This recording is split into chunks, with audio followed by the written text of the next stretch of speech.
Les accusations les plus graves portées aux dirigeants de la Réserve fédérale sont qu'ils seraient responsables de 3 des plus grandes tragédies du XXe siècle. La Première Guerre mondiale, la Deuxième Guerre mondiale et la Grande Dépression. La guerre est probablement l'activité qui génère le plus de profit pour un banquier international. Par conséquent, dans l'histoire de l'Europe et de l'Amérique du Nord depuis 300 ans, on voit des banquiers internationaux qui aident les nations belligérantes des deux côtés de la ligne de front.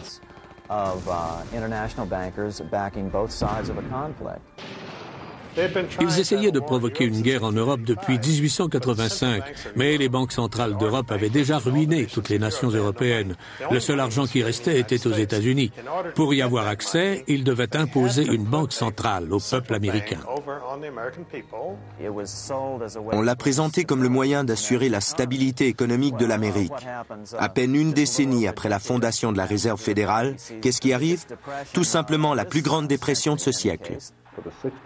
Pendant les 16 mois qui ont précédé le krach de 1929, la Réserve fédérale a augmenté la masse monétaire de 62%. Ce qui est arrivé ressemble beaucoup à ce qu'on vit aujourd'hui.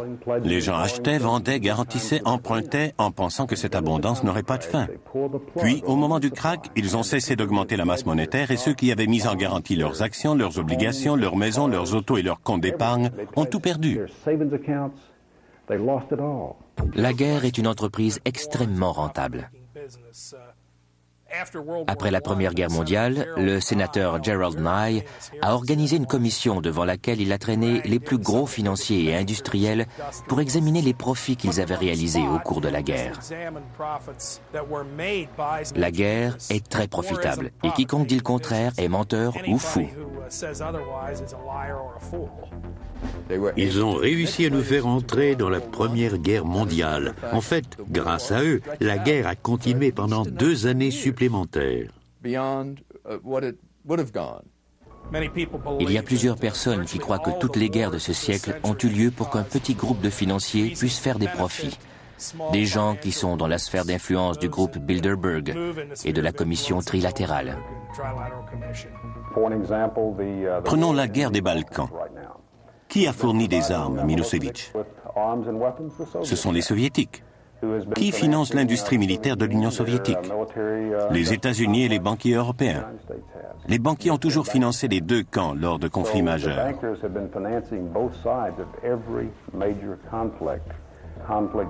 Les conflits entraînent le progrès, les conflits contrôlés entraînent un progrès contrôlé. Chaque guerre importante amène son lot de ventes d'armements et de prêts gouvernementaux. Les gens doivent payer des intérêts à la banque. Voilà de l'argent créé à partir de rien.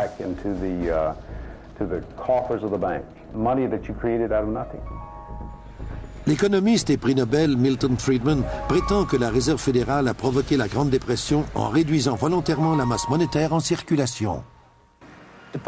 Les déposants de tout le pays ont eu peur de perdre leurs épargnes et ils se sont dépêchés de les encaisser. Ça a été la course et les banques sont tombées comme des mouches. Le système de réserve fédérale n'a pas réagi alors qu'il avait le pouvoir, le devoir et la responsabilité de fournir l'argent qui aurait permis aux banques de remplir leurs obligations face aux déposants sans avoir à fermer leurs portes.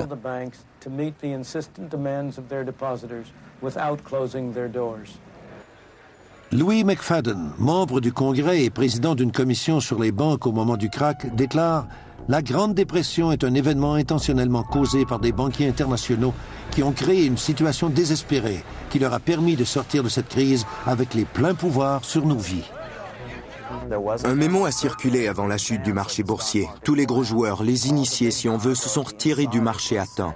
Pendant 4 ans, ils ont tout liquidé. Ils avaient donc de grandes quantités d'argent liquide au moment du krach, ce qui leur a permis d'acheter des compagnies importantes pour quelques dollars. Le gendre de Franklin Roosevelt décrit ainsi la Grande Dépression. C'est le pouvoir financier mondial qui a dépouillé délibérément le public en provoquant un manque soudain d'argent à court terme sur les marchés de New York. Un des initiés, Joseph Kennedy, a vu sa fortune passer de 4 millions en 1929 à plus de 100 millions 4 ans plus tard. Tout comme aujourd'hui, la presse américaine cache certains faits. Ces scènes d'émeutes n'ont jamais été montrées auparavant. Les caméramans ont fait leur travail, mais ces images n'ont jamais été diffusées aux actualités. On contrôle l'information depuis longtemps en Amérique. On ne se prive pas cependant pour diffuser des nouvelles plus frivoles.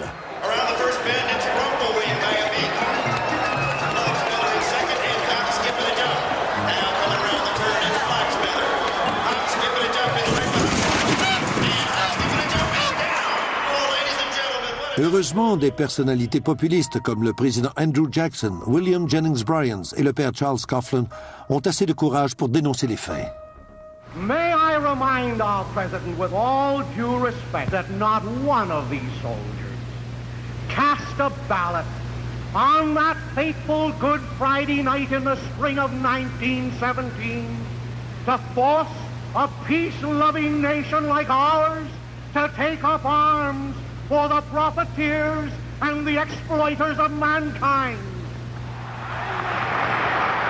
Durant la dépression, le pire ennemi des banques est Huey Long.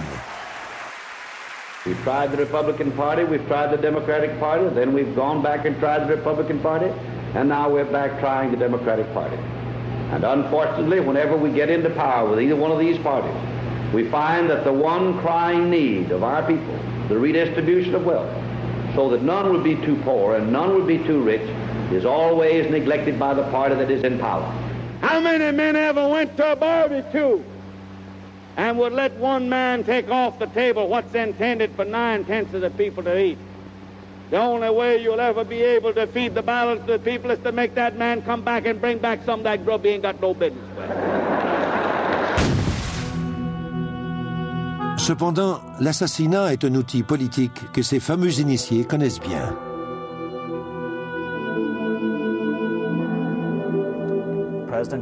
Prenons l'exemple du président Jackson, qui était le principal opposant à une banque centrale privée à cette époque. Un assassin s'est présenté devant lui et lui a mis 2 pistolets sur le ventre. Il a tiré, mais les 2 pistolets se sont enrayés, ce qui a sauvé Jackson. On a appris par la suite que l'assassin avait des liens avec les banquiers internationaux. C'est intéressant de noter que si les livres d'histoire ne s'attardent pas beaucoup à ce problème des banques, Jackson, lui, considérait que c'était l'une de ses réalisations les plus importantes. En fait, il a même fait écrire sur sa pierre tombale « J'ai tué la banque ». Someone changes the rules.